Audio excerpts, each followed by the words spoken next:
Greetings, everyone, and welcome to Anime Night in the Dojo. Today's featured show, MF Ghost, Season 3.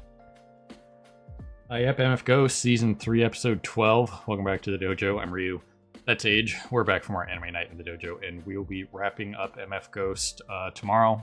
Double feature like we did with Fire Force earlier this week. Coming off arguably one of the best racing weekends of the year in real life with the Indy 500, not Daytona, but Coca-Cola 600 in Charlotte. The closest Indy 500 in history occurred. That was cool. Something slightly less cool, we did lose Kyle Busch to a very freak way to go out on sepsis and pneumonia, and the dude won a race not 5 days before he died, so that one was a super bummer. So we got to do the bow in honor of Kyle, because whether you liked him or not, a very polarizing figure. He changed NASCAR period from when he was like 16 years old. They literally had to change the rules for the guy because he was that good. So one hell of a crazy way to wrap up MF Ghost after that weekend. But as for what's going on in MF Ghost, you know, Sawatari did the thing. He's gonna make a lot of money and overtake money. It's kind of like femur money in Zelda Randomizer, but way more. You can't just knock some dude out of a tree and make 100,000 rupees. But in the case of this, what's going on with Kaneda, Beckenbauer, Nozomi tagging along on the edge of their draft, that should be interesting. We talked about that. We've got the character up in the commentary booth with he was like, he rolled with like the Subaru gang, the Lancer Evo team. So, you know, once again, we talked about the American VA for that. He does All Might, several other major characters, stuff like that. So it's cool to have him in the booth, be back in the series with that character.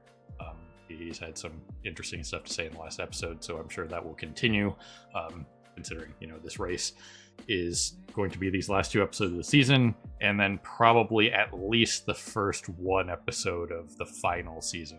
We'll talk about that a little bit more tomorrow when we do the season wrap up. But as for this, just the race continues, the drafting continues. I do hope we get more on Aiba, because this is supposed to be his track. You know what I mean? Yeah. And Sakamoto is so far away from him that they can't do that rivalry. And I don't think, once again, we talked about that last week too, was Aiba's not going to fall back to Sakamoto, and Sakamoto's not going to catch up to Aiba in this one. So hopefully they do something with him. You know what I mean? Just whatever. It's just something. Yeah. Yeah, as it stands, the only real plot thread we have is the fact that he technically has a rivalry with Kanata now. Yeah. So but Kanata also has to catch up to him. Yeah, so there's going to be that, the draft train passing up all those people, the fact that you know, what's going on up at first place with Emma and Captain Mole. I forgot his name. I always forget his name. It's always such a, like, Moriboshi or something. Moriboshi, like that. Yeah, it's like Moriboshi. Yeah, that sounds right. But Moriboshi freaking out that you know, he has to set the pace and stuff like that. So it'll be interesting to see if we get more of like the spotters and stuff like that, like just giving just random bits of information and advice and whatnot. So we'll just have to see what happens with that. But there's a lot of interesting stuff, a lot of interesting threads going on with this race. So they got a lot to show off. So that's probably why this race is probably going to be like more episodes in length, because of all the storylines that are going on with it, with Kaneda, Beckenbauer, Nozomi, Sawatari at the back. Hopefully we get stuff with Aiba, and obviously they have to do stuff with Emma and Moriboshi at the front. You know what I mean? So they got a lot of threads to pull on and talk about. So it should be a thing. But we're going to push some buttons and get going here. So people on Patreon, we'll see you on the other side of the edit for the time reaction, and people on YouTube Beyond, we'll see you on the other side for the discussion and review, and links are down there in the description to watch whatever you feel like. It's there if you want to watch whatever. So yeah, we're going to push some buttons and get going. So there goes some. Well, alrighty then, there you guys have it. Another lap or so is in the books. There was some contact and there was some lack of contact, and that's pretty much what we got to talk about. We had the whole thing with Sawatari passing in the hydro trap and making contact, using Porsche's rear weight against it, you know, that kind of thing. If you hit something where there's no weight, it's going to cause a problem.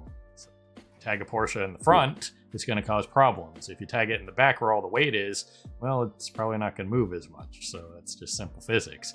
Car that was being driven by that guy, that Porsche, as was shown during this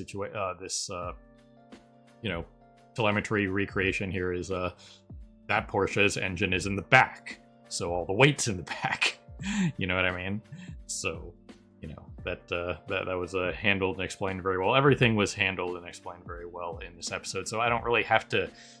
What's the point of me just going through and rehashing what was already explained by Sato? You know what I mean? While he was a little shaky on I'm not sure I totally understand what was happening a couple times because, he's not a pro circuit racer and that kind of thing and whatnot. He capped out probably, right after the Lancer stuff, and, who knows what he's been doing, but, he's still a reasonable authority on stuff at MFG's level. You know what I mean? We've talked about that as the season has gone on, while, how Emma brought up, all the stuff back in Europe is at a higher level and stuff like that. Yeah, okay, I can get that. But, MFG is still, semi-pro, and, it's even semi-pro drivers, they are able to do things that, a lot of average people are never going to be able to do and could probably survive at a professional level. You know what I mean? So...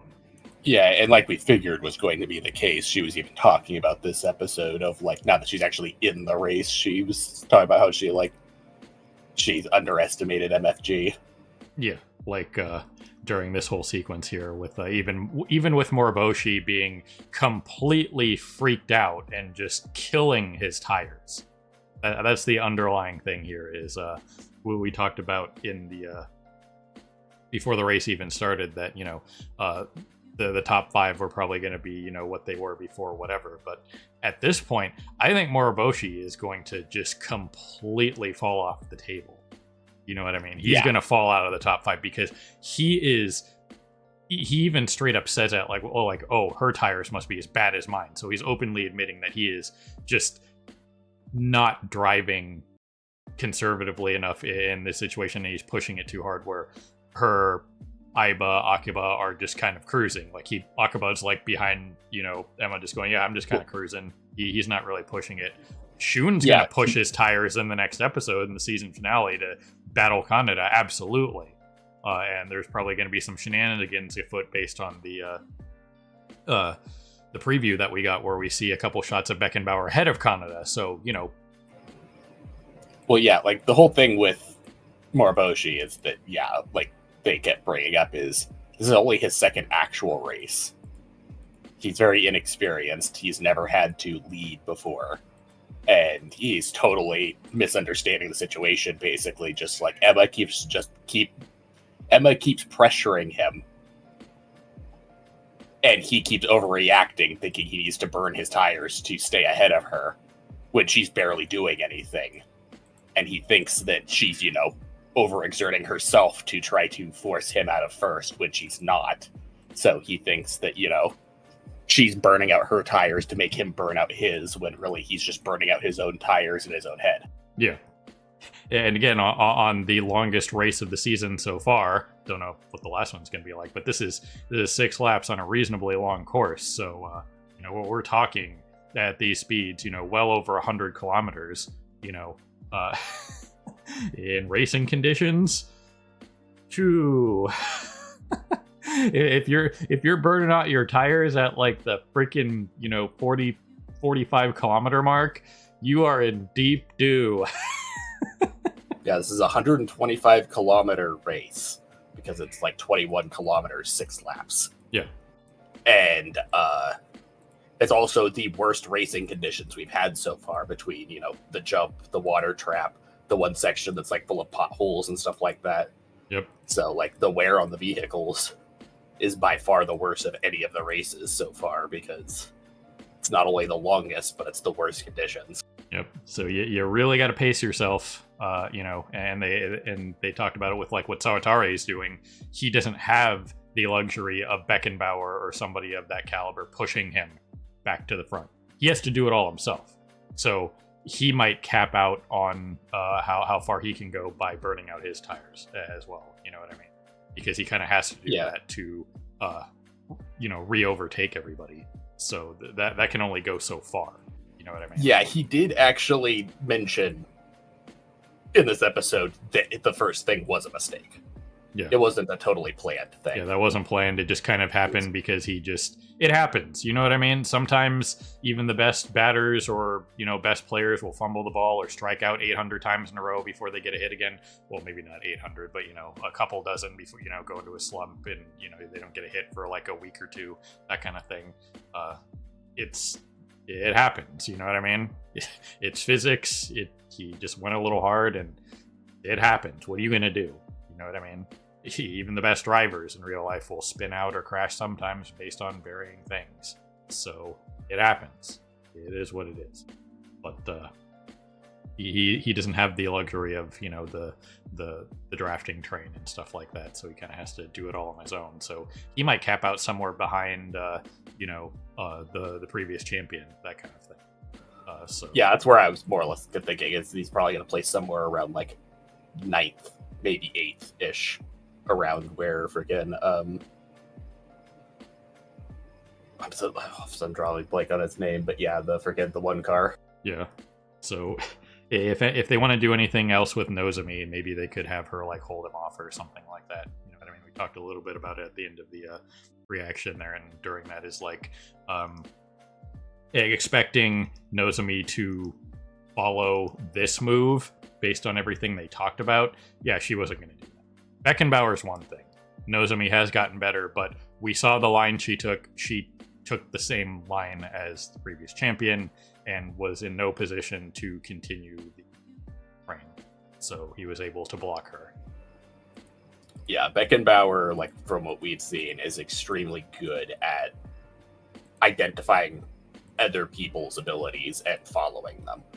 So, like him being able to figure out what Kanata was doing as he was doing it and being able to follow suit is one thing, but like he was saying later on in this episode, freaking even he has a hard time figuring out what the hell Kanata's doing most of the time. Right. So expecting someone like Nozomi to be able to predict what Kanata's going to do in this situation is a big ask. Yep. So I mentioned at the end of the reaction too is I thought that they would give her a little bit more, but I guess maybe in the author's eyes, her getting past last year's champion is a little too much, even with the help of the other two. And with the way that Sato and the main announcer talk about it, it's like, it's not as simple as just following them in the train and in the slipstream on just like a normal passing section. This was an unorthodox place to pass him because they pointed out that Kanata was in his head talking about like how he was probably having a reasonably difficult time passing the Porsche in this situation, and even he points out that Kanata is going to have a hard time passing him based on how this course is laid out and designed, which again, him calling this a non-public road is incorrect. All this stuff is public roads. It's just an unorthodox public road because of how it's on the coastline and it's designed for the neighborhood and the cliffside and stuff like that, and how it backtracks on itself and stuff like that. So it's like an unorthodox public road, but it's still a public road. You know what I mean? It's just maintained differently because of it being its close proximity to a waterfall, to the ocean, to that kind of thing. So it's got different stuff going. But it's still absolutely a public road. They're not on a circuit.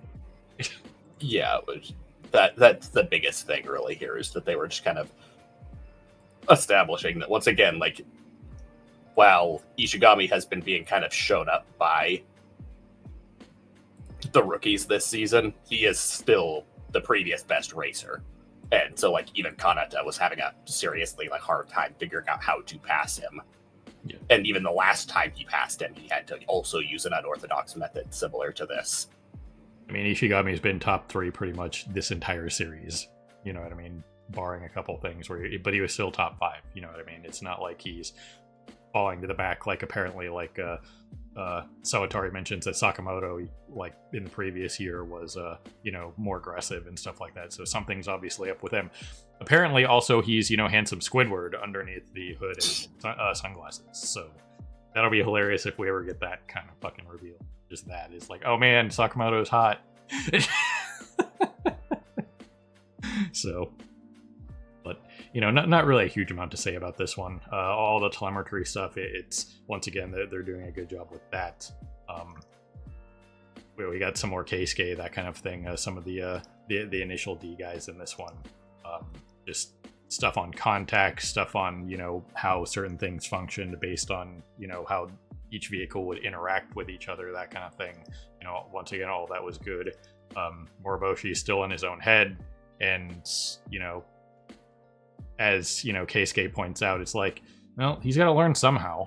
You know what I mean? What the hell is what are we gonna do getting on the radio and say, hey man, you know, you need to do this? It's like, they're probably, you know, what do you think, our spotting crew is, you know, not up to par? They know what they're talking about. They're obviously telling him. We heard them telling him, and it's just, what's going to be different that Keisuke gets on the horn and says, hey man, I mean, sometimes, you know, your mentor getting on the radio and saying, hey, what the hell are you doing, could snap you back into it. But still, but Keisuke firmly believes in figuring stuff out yourself.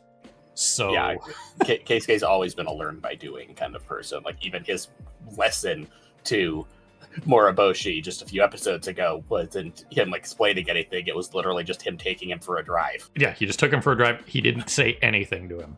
Nothing. That was all just, hey kid, are you figuring out what I'm showing you by doing here or not? And obviously not so much. But again, second career race, what, you know, not everybody's freaking Kaneda. You know what I mean? Yeah, Kaneda was in previous races. Moriboshi has just been kind of doing like Gunma downhill and, you know, just regular training. You know what I mean? So yeah, Kaneta's been racing for like freaking, I think at this point something like 8 years. Yeah. But yeah, freaking. Meanwhile, yeah, like Keisuke brings up specifically of like, most people never even get the experience to lead in something like MFG, and he's trying to figure it out on his second race. Yeah. So it's one of those things that you think about it like in hindsight or from like the outsider's perspective. It's going to be a very stressful situation for whoever that is, especially if you're not used to it in a rookie situation. Some people can step up and handle it. Other people, you know, can struggle a little bit.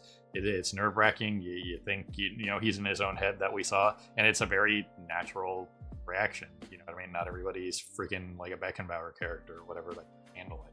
You know what I mean? Just right at the beginning. So you're gonna have to. It's kind of like being an intern. You gotta kind of like learn to be part of the company or be part of whatever you're doing. Just because you went to school for it doesn't mean you know how it works in the real world. Yeah, I mean, once again, the fact that he's do it and see how it goes and get better as time goes on, hopefully.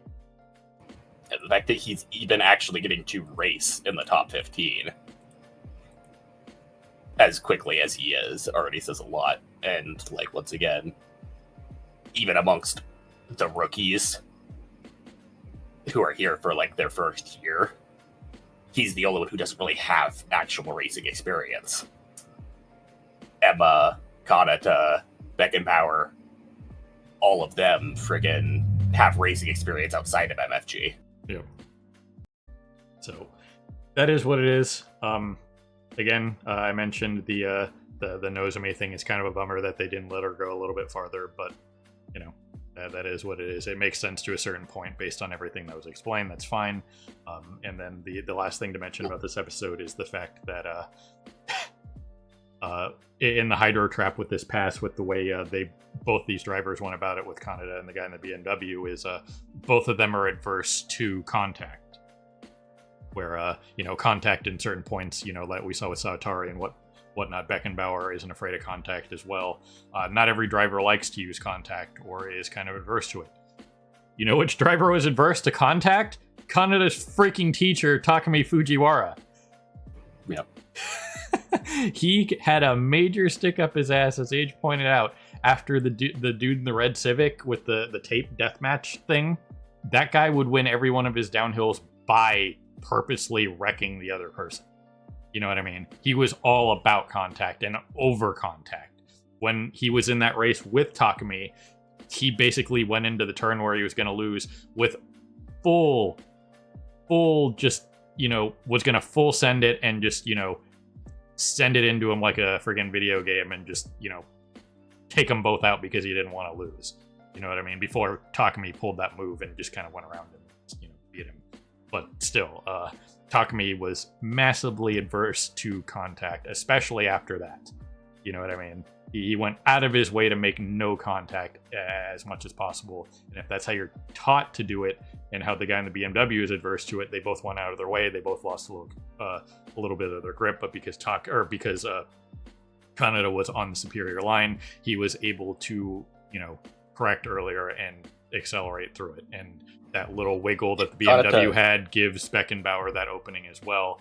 And, he probably lost like 8 or 9 miles an hour on that. So makes the overtake easier for both of them. So that is... Yeah, Kanata had the superior line, plus, like Beckenbauer mentions.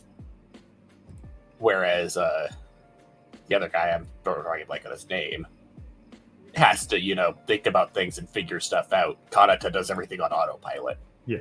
And there's no hesitation in like anything Kanata does, so he's going to straighten out faster. Yeah, we talked about the that distinction between Kanata because of the photographic memory, that kind of thing.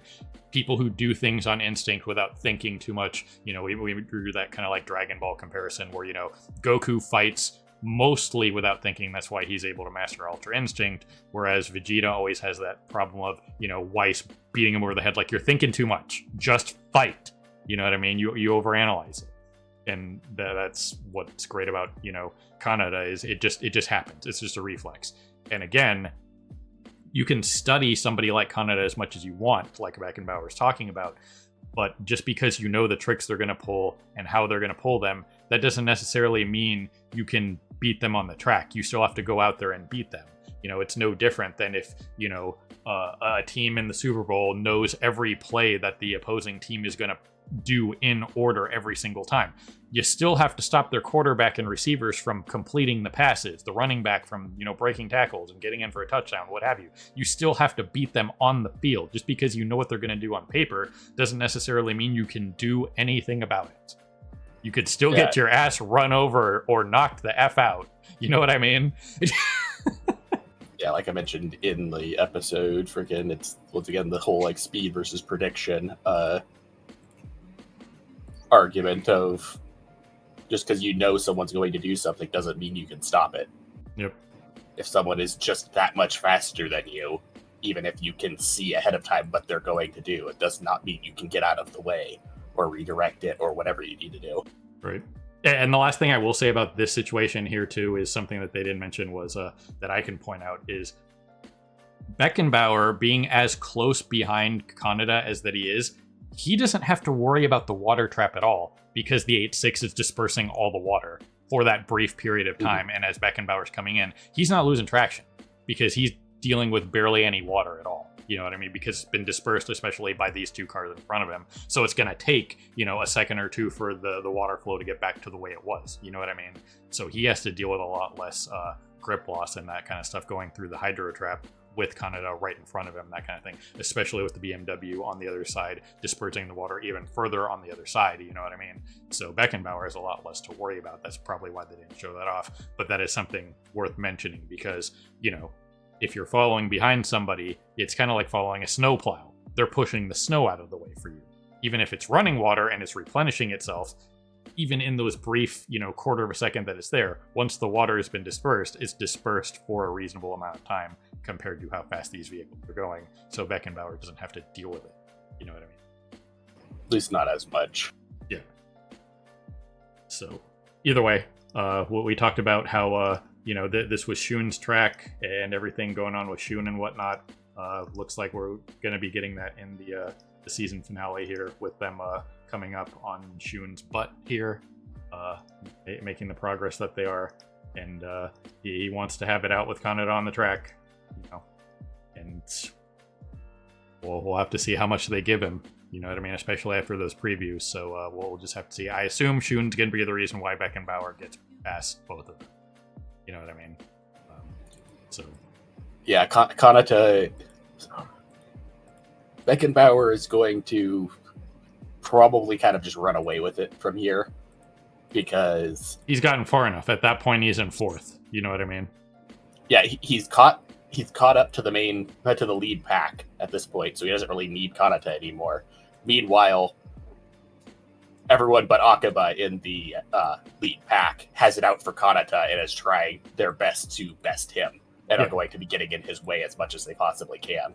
Right. So they're not going to really worry about Beckenbauer going past them even into first, because they want to beat, they all want to beat Kanata. So Beckenbauer taking the lead really, from that rivalry standpoint, isn't as important to them as them proving they can beat Kanata. They don't care if Beckenbauer gets past. They're probably going to care a little bit, obviously, because they don't want to lose, but they still want to prove that they can beat Kanata. They don't really care if Beckenbauer just kind of drives away with the win.